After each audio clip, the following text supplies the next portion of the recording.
मिन्नू की होना है। हाँ जी, ये जुमला भी मैकी की ताए की तरह बहुत मशहूर है और खुसूसी तौर पे ये जुमला हमारे नौजवान अपनी जिंदगी में बहुत ज्यादा इस्तेमाल करते हैं। और ये जुमला उस वक्त बहुत ज्यादा इस्तेमाल किया जाता है जब इंसान ओवर कॉन्फिडेंस होता है। हमारे बड़े या तजर्बाकार लोग खतरे को भांप कर जब हमें किसी काम से रोकते हैं तो हम इसी जुमले का इस्तेमाल करते हुए उनसे ये कहते हैं मिन्नू की होना है। शायद वो ये सोचते हैं कि हम शोखी नहीं मारेंगे तो हमारी इज्जत नहीं होगी, दोस्तों के सामने हमारा वकार बुलंद नहीं होगा। और इसी लापरवाही और ओवर कॉन्फिडेंस के बायस बहुत सी माओं ने अपने लगते जिगर खो दिए हैं। वैसे तो बहुत सी बातें हैं जिनमें हमारे नौजवानों को दुरुस्ती की जरूरत है, लेकिन आज सिर्फ मैं एक ही पॉइंट पे बात करना चाहता हूं और वो है बाइक राइडिंग।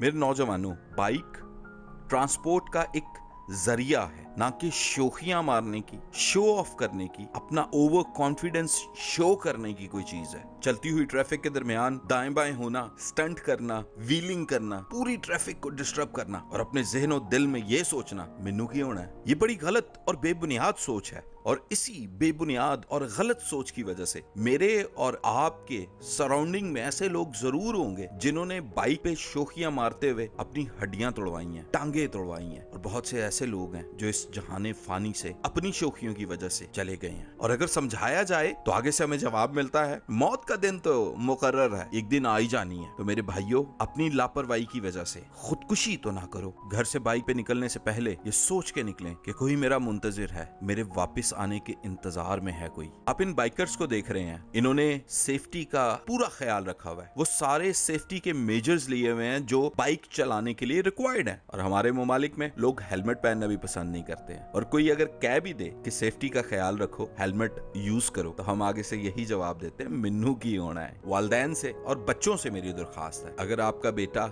या आपके वालिद घर से बगैर हेलमेट के निकलते हैं तो आप कोशिश करके उन्हें आदत डालें और हेलमेट खुद से उन्हें ला के दें। पापा बेटे ये हेलमेट पहन के जाओ, और साथ ये जुमला भी उनसे कहें कि हमें आपसे मोहब्बत है। मुझे याद है कि जब ये कोरोना की वबा फैली तो लोगों ने एक दूसरे को मास्क बांटे ताकि ये वबा उन तक ना पहुंचे। हम सब मिलकर एक कैंपेन चला सकते हैं हेलमेट डिस्ट्रीब्यूशन की, और वो इस तरह से कि सालगिरह तो यकीनन आप तमाम लोगों की होती होगी और आपके अजीजों की भी होती होगी। तो आप कोशिश करें कि इस दफा उसके सालगिरह के मौका पर उसे शर्ट, परफ्यूम या और कोई गिफ्ट ना दें, बल्कि हेलमेट गिफ्ट करें। यकीनन हेलमेट जो है वो ऑकवर्ड सा गिफ्ट होगा, लेकिन ये सोच के दें कि जिंदगी से बढ़ के कोई चीज नहीं है। मेरी मदद करें इस कैंपेन में, क्योंकि सेफ्टी फर्स्ट। ये सोच एक वीडियो देखने के बाद मेरे जहन में आई कि मुझे चाहिए कि मैं ये मैसेज आप लोगों तक पहुंचाऊं ताकि आप लोग फिक्रमंद हों अपनी जानों को लेकर, अपनी जिंदगियों को लेकर। और यकीनन जब आप ये वीडियो देखेंगे, जो कि मैं एंड में आपको दिखाऊंगा, इस साहब ने भी यही सोचा होगा मिन्नू की होना है। इस हादसे को देखकर मेरी रूह कांप गई और खुदा की तरफ से ये फिक्रमंदी मेरे जहन में डाली गई कि तू